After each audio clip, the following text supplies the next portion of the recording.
నుంచి అక్కడ అనారోగ్యం బారిన చాలా మంది ప్రజలు పడుతున్నారు. మరోవైపు అంటువ్యాధులు కూడా ప్రబలే అవకాశం ఉందని చెప్తున్నారు. దీనిపైన డాక్టర్ సాయి కృష్ణ గారు ఉన్నారు, MS general surgeon, Sri Venkateswara multi speciality hospital Guntur నుంచి. మాట్లాడదాం, అక్కడ పరిస్థితి గురించి తెలుసుకుందాం. సాయి కృష్ణ గారు నమస్తే అండి.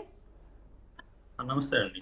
డాక్టర్ గారు చెప్పండి, మీరు అదే ప్రాంతంలో ఉన్నారు కనుక కామన్గా వచ్చే వర్షాకాలంలో వచ్చే సీజనల్ వ్యాధులు కాకుండా ఇప్పుడు ఎక్కడికక్కడ వాటర్ స్టాగ్నేట్ అయిపోవడంతో ఎలాంటి పరిస్థితులు మీరు చూశారు? అక్కడ ఎలాంటి వ్యాధులు ప్రబలే అవకాశం కనిపిస్తోంది?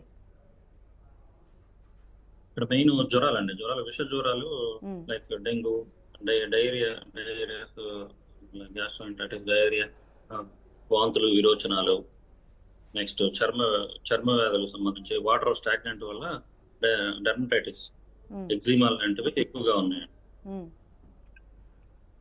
అంటే డాక్టర్ గారు, అంటే ఎక్కువగా దేనికి సంబంధించి కేసెస్ వస్తున్నాయి సార్? ఒకవైపు డెంగ్యూ అనేది విస్తరిస్తోందని చెప్తున్నారు, సీజనల్ వ్యాధులు కూడా ప్రబలుతున్నాయని చెప్తున్నారు. ఎక్కువగా ఏ కేసెస్ నమోదవుతున్నాయి? డెంగ్యూ ఫీవర్ ఎక్కువ ఇస్తూ నమోదవుతున్నాయండి. అంటే ప్రజలు ఎలాంటి జాగ్రత్తలు తీసుకోవాలి? జ్వరం తీవ్రత ఎంత వస్తే కనుక అది డెంగ్యూ లక్షణాలుగా గుర్తించాలంటారు?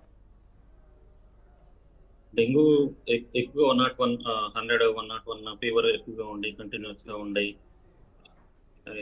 నెక్స్ట్ దాంతో పాటు ఒళ్ళు నొప్పులు, వీక్నెస్, ఫెటిగ్ ఇట్లాంటివి ఎక్కువగా 3 to 4 days కంటిన్యూస్ గా ఉంటే డెంగ్యూ లక్షణాలు ఎక్కువగా ఉన్నాయి.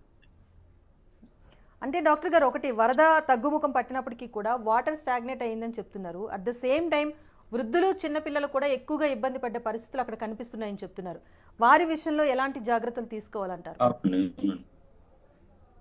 మెయిన్ హై రిస్క్ పీపుల్ అండి, వాళ్ళు less than 10 years పిల్లలు కానీ more than 60 years age group వాళ్ళు ఎక్కువ జాగ్రత్తగా ఉండాలి. అంటే వాళ్ళు ఎక్కువ కాచి వడకొచ్చిన వాటర్, నెక్స్ట్ ఫ్రిడ్జ్ లోవి స్టోర్డ్ వాటర్ కానీ ఎక్కువ తీసుకోకూడదు.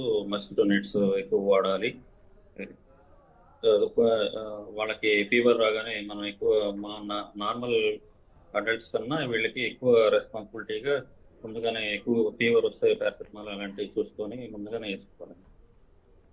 అంటే ఒకటి సార్, అంటే ఆల్రెడీ దీర్ఘకాలిక వ్యాధులతో బాధపడుతున్న వాళ్ళు ఉంటారు, చిన్నపిల్లలు చాలా మంది వ్యాక్సినేషన్ స్టేజ్ వాళ్ళు కూడా ఉంటారు, 0 to 5 years పిల్లలు కూడా ఉంటారు.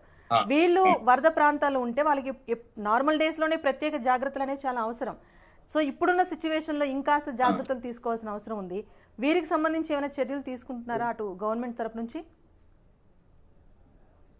తీసుకుంటున్నారండి. ఎక్కువగా వాళ్ళ పిల్లలకు కానీ వృద్ధులకు కానీ వెంటనే వస్తే మస్కిటో నెట్స్ బాగా పడమని పారాసిటమాల్ సిరప్లు, టాబ్లెట్స్ అవి సప్లై చేస్తున్నారు. నెక్స్ట్ కొంచెం తీవ్రత కంటిన్యూస్ గా వస్తే దగ్గరగా ఉన్న గవర్నమెంట్ హాస్పిటల్ కానీ టెర్షరీ కేర్ సెంటర్స్ కానీ వెళ్ళాల్సి వస్తుందని వాళ్ళని కొంతమంది చెక్ చేస్తున్నారు. ఒకటి సార్, అంటే గవర్నమెంట్ హాస్పిటల్ జీజీహెచ్కు కూడా చాలా కేసెస్ వెళ్తున్నాయని చెప్తున్నారు. ఇటు ప్రైవేట్ హాస్పిటల్స్లో కూడా చాలా మంది రోగులు చేరుతున్నారని చెప్తున్నారు. ఇప్పుడిప్పుడే పునరావాస కేంద్రాల నుంచి ఇళ్లకు వెళ్తున్న ప్రజలకు అక్కడ మీరన్నట్టుగా ఎలాంటి ఫెసిలిటీస్ కూడా ఉండని నేపథ్యం ఎక్కువగా కనిపిస్తోంది. సో అలాంటి వాళ్ళ కోసం స్పెషల్గా ఏమైనా శిబిరాలు లాంటివి ఏర్పాటు చేస్తున్నారా? ఎలాంటి కేర్ తీసుకుంటున్నారు ఈ విషయంలో?